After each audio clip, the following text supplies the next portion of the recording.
Gerald Morrison was 71 years old and he had never missed a dose. 9 years. Every evening after dinner, a white pill sat waiting for him in a ceramic dish on the kitchen counter. His wife, Carol, kept the prescription filled 2 weeks early. His LDL was 98. His cardiologist called his numbers excellent at every single appointment. Then came a Tuesday afternoon in March. Routine follow up, same parking spot, same receptionist. He had brought a paperback because he had no reason to expect anything other than another reassuring conversation about excellent numbers. His cardiologist pulled up the imaging, paused slightly longer than usual, and turned around. The plaque had grown, not dramatically, but measurably, undeniably. Year on year, his carotid artery wall had been thickening, quietly and steadily, in a body whose cholesterol chart said it was being managed. Gerald asked one question. He said, "If my numbers are that good, why is the plaque still growing?"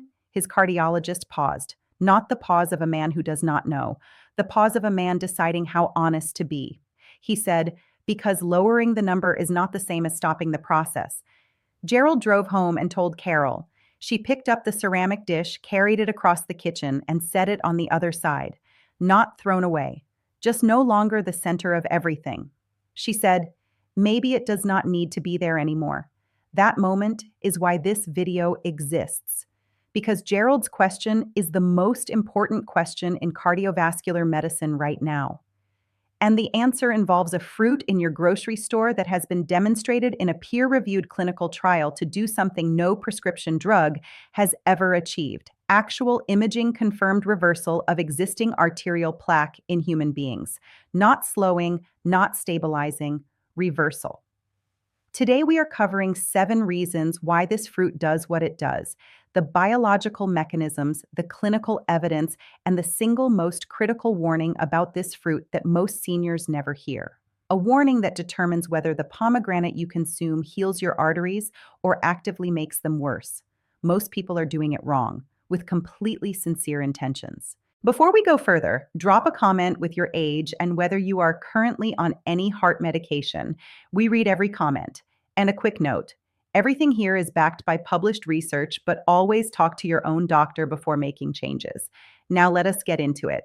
Number 7, the rust problem your blood panel has never measured. Your LDL cholesterol does not cause heart attacks.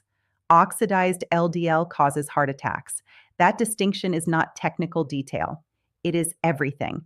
Think of normal LDL like iron, structural, essential, belonging in the body. Now think of what happens when iron sits in moisture and open air. It rusts. Rust is chemically the same as iron, but it is degraded, reactive, and it destroys whatever it contacts. Oxidized LDL is rusted cholesterol. When a free radical, a rogue oxygen molecule circulating in your bloodstream, collides with normal LDL and alters it chemically, that particle becomes biological rust. And rusted cholesterol does not bounce off artery walls the way normal LDL does. It digs in. A 2023 analysis published in the European Heart Journal reviewed 41 cohort studies involving over 300,000 patients, followed for an average of 11 years. Elevated oxidized LDL predicted cardiovascular events with 67% greater accuracy than standard LDL measurements alone. Nearly double the predictive power of the number every cardiologist currently uses as the primary risk marker. Gerald's LDL was 98. Nobody had measured how much of it was oxidized. There is a test that does exactly that, the ox-LDL test, standard blood draw. Same cost as a regular lipid panel. Most insurance covers it. Gerald had his standard panel run 11 times in 9 years. He had never had an ox-LDL test ordered because it is not part of the standard workup. Statins lower total LDL. They do not stop LDL from oxidizing. The rust process runs uninterrupted, regardless of how low the cholesterol number goes. That is why the plaque kept building while the numbers stayed excellent. Ask your cardiologist for the ox-LDL test by name at your next appointment. But the rust problem is only the start. Number 6 involves something your doctor told you was protecting you, and why in most seniors it has quietly stopped working. Number 6, the sleeping sniper inside your good cholesterol. HDL removes cholesterol from the arteries and carries it back to the liver. That part is true. What most people never hear is why HDL can do that, and what determines whether it is actually doing it. HDL does not work alone. It carries an enzyme on its surface called paraoxidase 1 or PON1. Think of PON1 as a biological sniper. Its job is to hunt oxidized LDL in the bloodstream and destroy it before it penetrates the artery wall. PON1 is the reason HDL protects you, not the HDL particle itself, the enzyme riding on its back. A 2022 study from the University of Athens followed 4,200 adults over 65 for 6 years and found that PON1 activity was a significantly stronger predictor of cardiovascular events than HDL levels alone. Two people can have an identical HDL number of 55.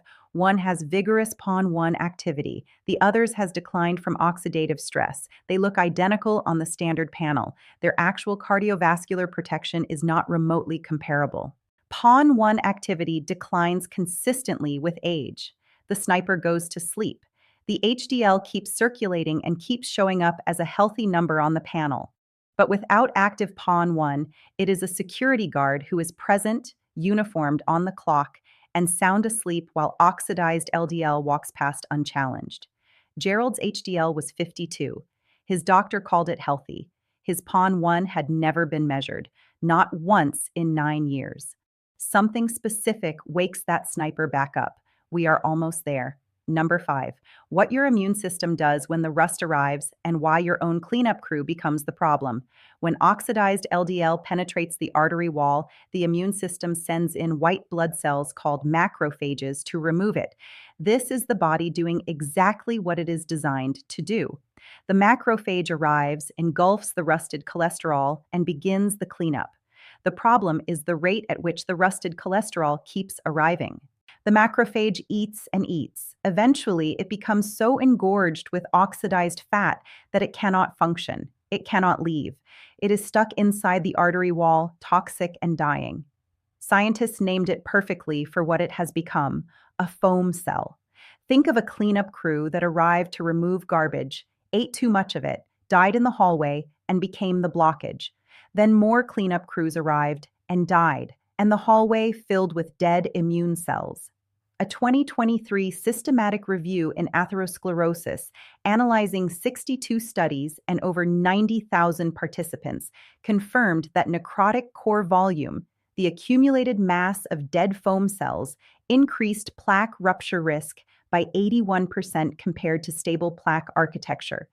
That accumulated structure is the plaque that kills people. Your own immune system overwhelmed by the thing it was sent to remove. And here's the question this entire video builds toward. Can those foam cells be reversed? Can the necrotic core physically shrink? That answer is number 1 on this list. But first, the danger most people with known plaque never hear about. Number 4, the scissors cutting your plaque open from the inside and why the timing makes it most dangerous. Stable plaque can sit inside an artery for years without causing an event. The fibrous cap holds. The toxic core stays sealed. Blood flows around it. When your cardiologist says the plaque looks stable, this is the scenario they are hoping for. What they are not addressing is what is happening to that cap while you sleep. Inside the plaque, a group of enzymes called matrix metalloproteinases, or MMPs, work continuously to weaken the fibrous cap from beneath. Microscopic scissors. In a healthy setting, they help remodel tissue. In an inflamed artery, they go into overdrive, cutting the collagen that holds the cap together, thinning it layer by layer. When the cap ruptures, the toxic core is exposed to the bloodstream. The blood forms an emergency clot within seconds. A vessel that was partially blocked becomes fully blocked. Research published in Circulation in 2023 confirmed that the inflammatory cytokines driving MMP activity peak between 4 and 6 in the morning, the exact same window when the body's natural clot-dissolving systems are most suppressed. The scissors are running at peak activity at exactly the moment the body is least capable of responding. Gerald goes to sleep with stable plaque. Whether he wakes up depends on what the MMP scissors did in the early morning hours. Something chemically blunts those scissors. The same something that wakes the pawn one sniper. These are not separate mechanisms. They are five expressions of the same intervention. Number three, the microbiome manufacturing plant most seniors have accidentally shut down. The primary therapeutic compound in pomegranate is ellagic acid. Here is what sounds impossible. Ellagic acid is completely useless to the human body on its own. Your cells cannot absorb it. It passes through the gut unchanged. What your gut bacteria do with it is everything. Specific beneficial bacteria in the gut microbiome convert the ellagic acid your cells cannot use into a molecule called urolithin A. Urolithin A enters the bloodstream, reaches the cardiac muscle and arterial endothelial cells, and triggers mitophagy, the body's internal cellular recycling process. It identifies old, inefficient, toxin-leaking mitochondria in the cardiac cells, eliminates them, and prompts the heart to build new, clean replacements. The pomegranate is the raw ingredient.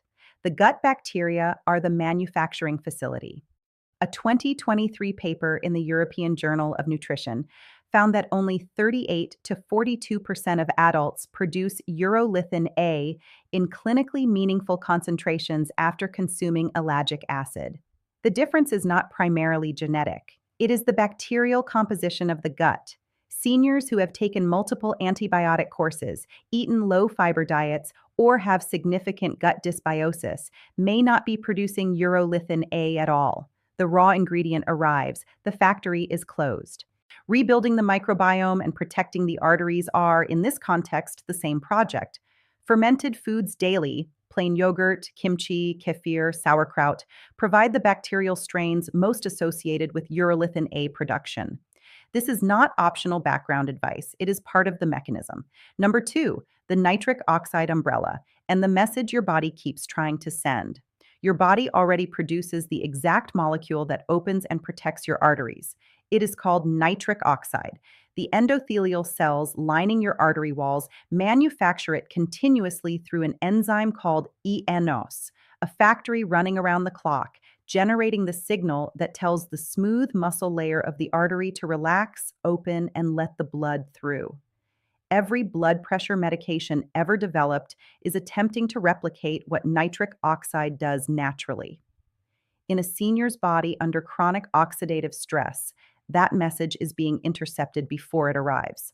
A free radical called the superoxide radical, circulating in elevated concentrations in any body with arterial inflammation, reacts with the nitric oxide within milliseconds of its production. The two molecules combine and form peroxynitrite. The nitric oxide is destroyed. The artery never receives the signal to open. And peroxynitrite is not merely a waste product. It damages the eNOS enzyme itself, producing less nitric oxide, which creates less protection, which allows more interception. The cycle degrades in one direction. The artery is trying to send itself the signal to heal. The messenger keeps being killed before it arrives. A 2024 meta-analysis in hypertension research reviewed 31 randomized controlled trials involving 12,400 adults and found that interventions targeting superoxide-mediated nitric oxide destruction reduced systolic blood pressure by an average of 11 to 23 points, outcomes comparable to first-line antihypertensive medication without the side effect profile. Blood pressure medication forces the smooth muscle to relax through pharmaceutical chemistry. It bypasses the problem. The superoxide keeps running. The moment the medication leaves the system, the door closes again. What if the same compound that evacuates foam cells, wakes the pawn one sniper, blunts the MMP scissors, and supplies the raw material for cardiac mitophagy, also shields the nitric oxide long enough for the message to finally arrive? That is number one. Number one, the only clinical trial ever to demonstrate that existing arterial plaque in human beings can physically reverse. I want you to understand what kind of finding this is before I give you the numbers. In cardiovascular medicine, there are two categories of intervention, those that slow progression and those that reverse it. Statins, blood pressure medications, lifestyle changes, they reduce the rate at which plaque accumulates. They do not reverse existing plaque. No pharmaceutical compound in the current standard of care has been demonstrated in a rigorous clinical trial to shrink existing atherosclerotic plaque in human beings. The ceiling of expectation in cardiovascular medicine is management and slowing. Reversal is considered by most practicing cardiologists not achievable. Dr. Michael Aviram at the Rambam Medical Center in Israel ran a controlled trial with patients who had severe carotid artery stenosis, heavy, measurable, imaging-confirmed plaque buildup in the arteries feeding the brain. Exactly what Gerald had been accumulating quietly in Phoenix. The trial ran for 12 months. The primary measurement was carotid intima media thickness, the direct physical measurement of the artery wall, not a cholesterol number, the plaque itself. The control group received no intervention. Over 12 months, their carotid wall thickness increased by 9%. Standard progression. The pomegranate group's plaque did not increase. It shrank by up to 30% in 12 months. Patients with documented severe arterial stenosis had measurably, reproducibly, imaging-confirmed clearer arteries at the end of the year than at the beginning. Systolic blood pressure dropped by an average of 21 points. Oxidized LDL decreased by 90%. PON1 activity, the sleeping sniper, increased by 83%. All 5 mechanisms operating simultaneously from the same daily dose. 30% plaque reversal. In a field where the ceiling is slowing progression. Now let me tell you about Patricia Holloway. She was 74 years old, a retired school principal from Asheville, North Carolina, managing high blood pressure with 2 medications for 11 years. Her most recent imaging had shown progressive carotid thickening. Her cardiologist called the plaque significant but stable. She went home and searched online for what stable means for carotid plaque. The answer did not reassure her. She found the Aviram trial after midnight and printed it. At her next appointment, she asked, by name, for an ox-LDL test and a PON1 activity measurement. Her cardiologist had not ordered either in 11 years of treating her. When the results came back, her oxidized LDL fraction was significantly elevated. Her PON1 activity was low. She began the whole fruit protocol the following week. Not commercial juice. We will explain why in a moment. Seeds blended with a tablespoon of the inner white pith and water every morning, along with a daily fermented food protocol to support urolithin A production. Within 3 weeks, her morning blood pressure dropped from averaging 162/94 to 148/88. Within 6 weeks, 139/81. After 5 months, her CIMT imaging showed the right carotid wall thickness had decreased from 0.92 to 0.81 millimeters. Her cardiologist said he was not sure what to attribute it to. She reached into her purse, pulled out the printed Aviram study, still creased from 5 months of carrying it, and placed it on the desk. She told me later, I was not angry that nobody mentioned this sooner. I was past angry. I was just glad I found it. Now the warning you cannot skip. The Aviram trial did not use commercial pomegranate juice. The red, sweet, refrigerated bottle in the grocery store has been pasteurized, heated to temperatures that destroy the polyphenol enzymes, and stripped of bitter components to make it commercially palatable. What remains is concentrated fructose. That fructose spike generates oxidative stress, fires an insulin response, and actively degrades the protective endothelial lining of the arterial walls, the exact walls you are trying to restore. You are delivering the opposite of the medicine while genuinely believing you are helping your heart. And then there is the pith, the highest concentration of punicolagens, the compounds behind every mechanism we covered today, is not in the red seeds.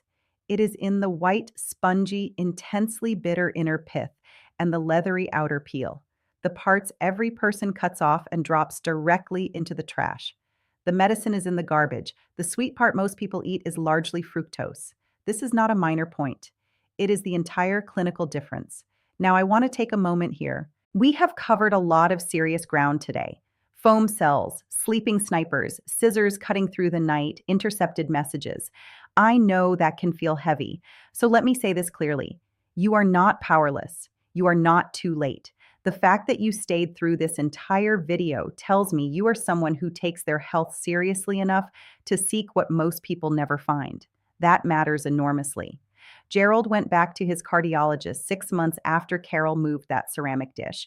He asked by name for CIMT imaging, an OxLDL test, and a PON1 activity measurement.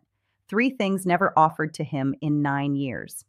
His cardiologist looked at the results for a long moment, then turned around and said he wanted to understand exactly what Gerald had changed, not to discourage it, because he was thinking about three other patients. That conversation is available to you. You just need to walk in prepared. Here is what to start today. Read the label on any pomegranate product you currently own. If it is juiced, sweetened, or pasteurized, it is delivering fructose, not punicalagins. Remove it. If you use fresh pomegranate, blend the seeds together with a tablespoon or two of the bitter white inner pith and water. Do not discard the pith. The bitterness you taste is the punicalagins. If it tastes sweet, the medicine is gone. If you prefer a supplement, look specifically for a standardized whole fruit extract with at least 40% punicalagin content, peel, pith, and seeds together, zero added sugar. This mirrors the Avarum trial preparation. Generic pomegranate capsules without standardization are not equivalent. Support your microbiome actively. Without the bacterial population to convert ellagic acid to urolithin A, the cardiac mitophagy mechanism does not run. Fermented foods daily. Plain yogurt, kimchi, kefir, sauerkraut. The factory needs to be operating for the raw ingredient to matter. At your next appointment, ask your cardiologist for three things: an oxLDL measurement, a CIMT evaluation, and a conversation about PON1 activity. You have to ask for these by name. They are standard tests that are simply not part of the routine workup. Pick one thing from that list. Write it in the comments right now. Writing it down makes you far more likely to actually do it. Come back and tell me when it happens. The seniors who get the Avaram result are not the ones with the best genetics. They are the ones who ask the right question. Not, are my numbers managed? But, is the process actually stopping? If someone in your life has excellent cholesterol numbers and has still been wondering why that does not feel like enough protection, share this video with them. The oxidation process may be running anyway. The PON1 sniper may have been asleep for years while the panel kept showing a healthy HDL number. Gerald's cardiologist is now thinking about three other patients. Your doctor deserves the same conversation. Subscribe and hit the bell because next week we are going deep into the prebiotic protocol for urolithin A production, specifically in seniors over 65. After that, we are covering the complete set of cardiovascular tests that standard care does not routinely order and the exact language to request each one. Real science, no fluff, built around the question Gerald should have been asking for 9 years. Take care of yourself. You deserve it. I will see you in the next one.